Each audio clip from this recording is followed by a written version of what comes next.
Howard Nima of We Are Change Connecticut, wearechangect.org, and this is Truth Talk News. If you take the time to research the truth, you will find that although it's not on the CDC's list of top killers, medical treatment is the #1 cause of death in the United States. 70% of those 450,000 plus deaths per year are directly caused by properly prescribed pharmaceuticals.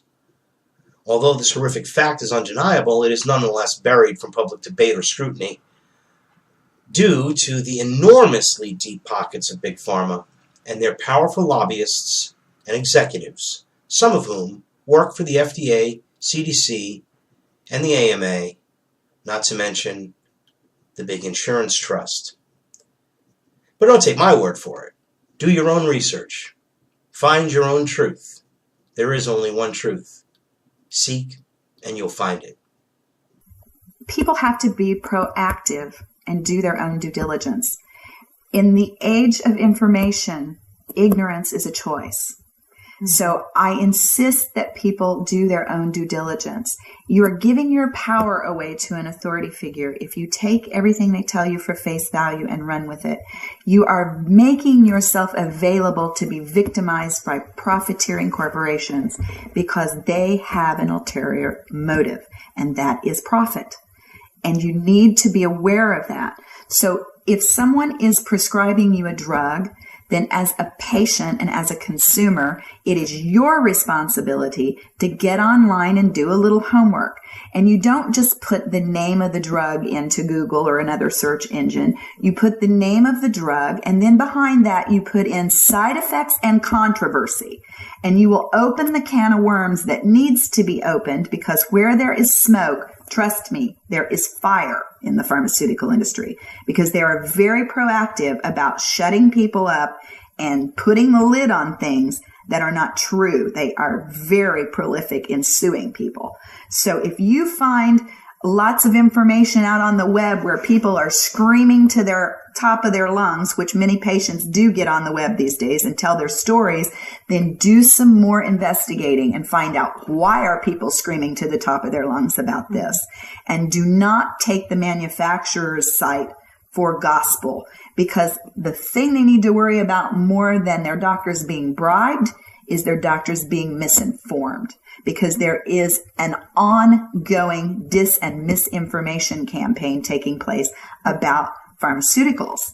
And if you're not aware of that and you make yourself available to these people, you will become victimized by that. So what I'm telling people, and what I insist on anyone who contacts me and asks me for my information, is to do your own homework. Don't allow people to talk over your head. Don't allow people to intimidate you. And when I say people, I mean physicians and other healthcare providers, because that is their MO. Their modus operandi is, I'll talk over your head and therefore I'll intimidate you because you won't know what I'm talking about. And you'll do what I say because I'm the authority figure. Well, what I say is, stop playing small. Own up to your own personal responsibility about your health. Do your own research, learn their language, and ask questions. If they aren't open to you to answer your questions and to let you partner in your own health care, find another doctor. You wouldn't go buy a new car by just going to one lot and shopping. Don't do it with your health care, where our lives are on the line, and you have to be responsible. What is given to us by the pharmaceutical industry in the drug ads, in the presentation of these drugs to us, is that these are medications, that they are safe, that there is no concern about these drugs, that the use of these drugs is perfectly fine. Those thoughts are a product of the pharmaceutical marketing industry. Yes. That is what they want us to believe. That's what they are telling us. That's what they are driving home to us. And if you still believe those things, you are still, toting their talking points. And that's why I'm saying that, you're talking about psychiatric drugs.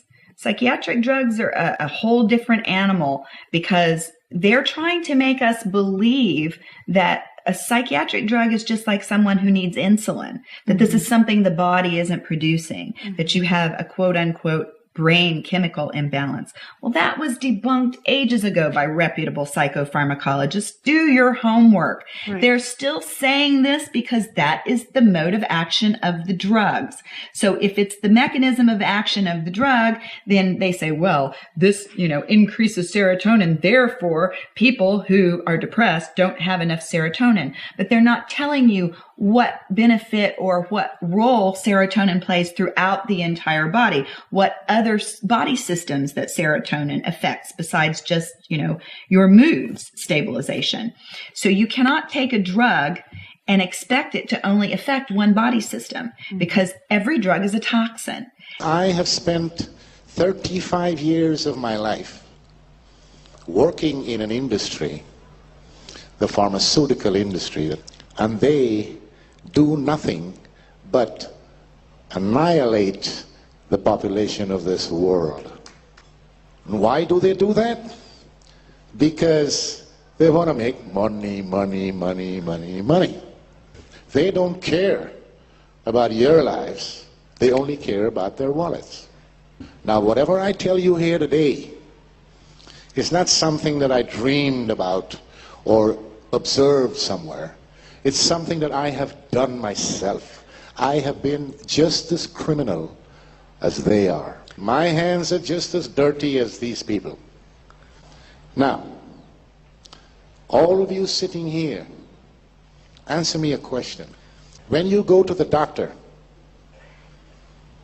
he looks at you, stethoscope, laboratory tests, machine tests, this were. Those tests, by the way, is to make money. Then he tells you you're sick. Here's a prescription. Go to the pharmacy and take this medicine, 1 tablet 3 times a day. What do? Tell me. They don't throw it away. All of you here, you go to the pharmacy and you get your medicine and you take it, like the good citizen. But when you go to the car company to buy a car, you ask the salesman questions. If you don't get what you want, you don't buy the car. So why don't you ask the doctor, what is it he's giving you? The reason I'm telling you this is because only you have the power to stop these criminals with what they're doing in the pharma industry. Because you are not sick people. You are consumers. You are consumers. At first I was sitting in an empty room, filmed in black and white. I had a sullen look on my face, indicating I was suffering from some kind of debilitating illness. And then an actress portraying his wife stepped up behind him and explained that the problem was only getting worse and that he needed to take action. But how? You should talk to your doctor about drug. Drug? Yes, drug. The legit-sounding medical breakthrough that just got FDA approved last week thanks to intense pressure from pharmaceutical lobbyists. So I talked to an actor dressed as a doctor in what clearly wasn't a doctor's office, and he recommended I start taking drug immediately. Then the camera panned up and slowly faded to white. Now we're being filmed in color, and everything is great. That's right, we're not allowed to say that drug is going to solve all your problems by showing us running around acting like children, taking in the sights, and enjoying a delicious ice cream cone. The drug manufacturers can imply that their product has clearly changed our lives. This is the part of the commercial where we tell you about all the side effects associated with drug. It's important we get through this list as quickly as possible, so you don't remember any of the truly dangerous problems that we mentioned. Problems like liver failure, suicidal thoughts, valve dislocation, and heart stoppage. as well as sudden bouts of cannibalism. But don't you worry about that. Because now we're surrounded by adorable kittens. Talk to your doctor about drug today. Drug. Vague statement of a better life. Or something. Every drug is a toxin, and psychiatric drugs are highly toxic pharmaceuticals. highly toxic.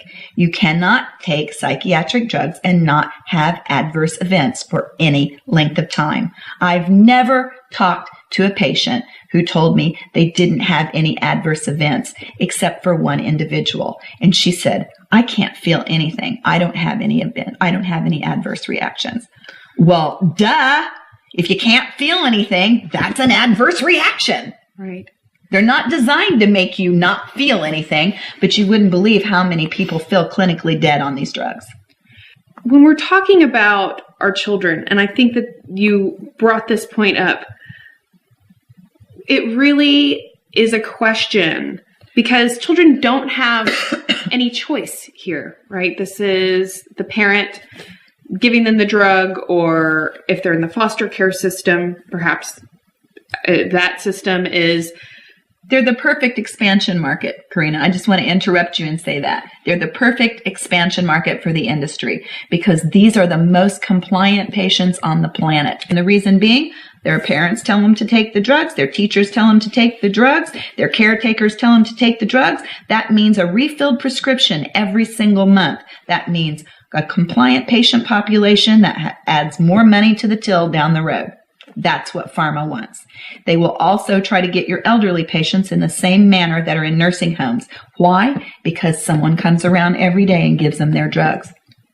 They're very, very lucrative patients, and they're referred to as cash cows by the industry. And the reason they're cash cows is because they all have medical insurance and reimbursement, because all kids are either on Medicaid or some kind of private insurance, as are your elderly that are on Medicare or some other kind of private insurance. So they're an absolute guaranteed reimbursement.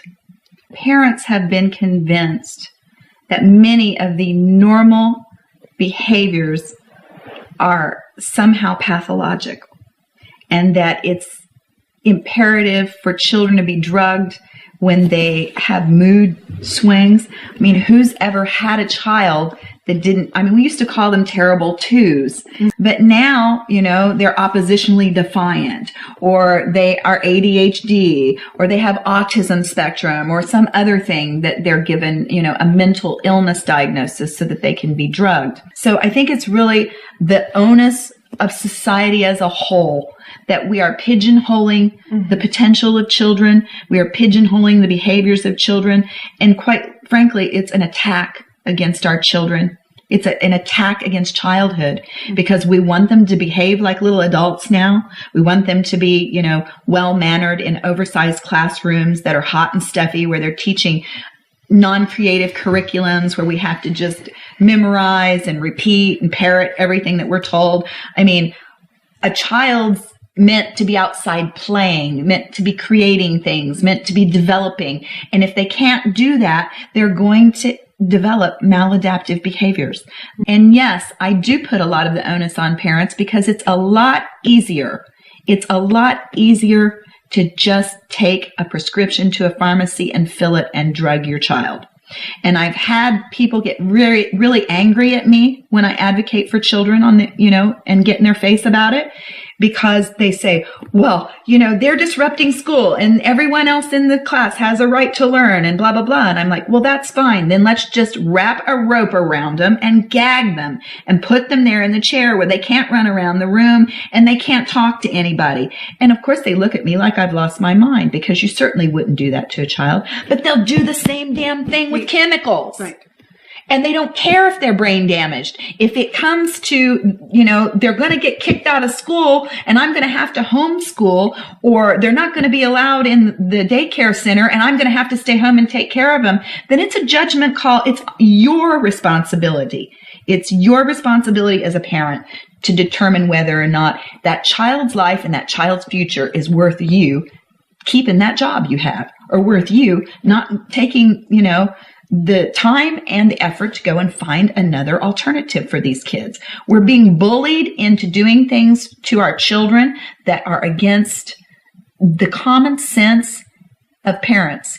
And I'm trying to reach out to parents and say, stop it. Stop buying into it.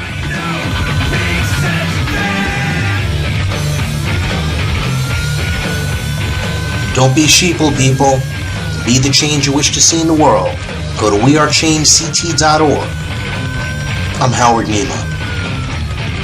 Thank you for watching Truth Talk News, where news the mainstream media ignores is the top story. For more truth, subscribe to Freedom First Films on YouTube and Truth Talk News on livestream.com.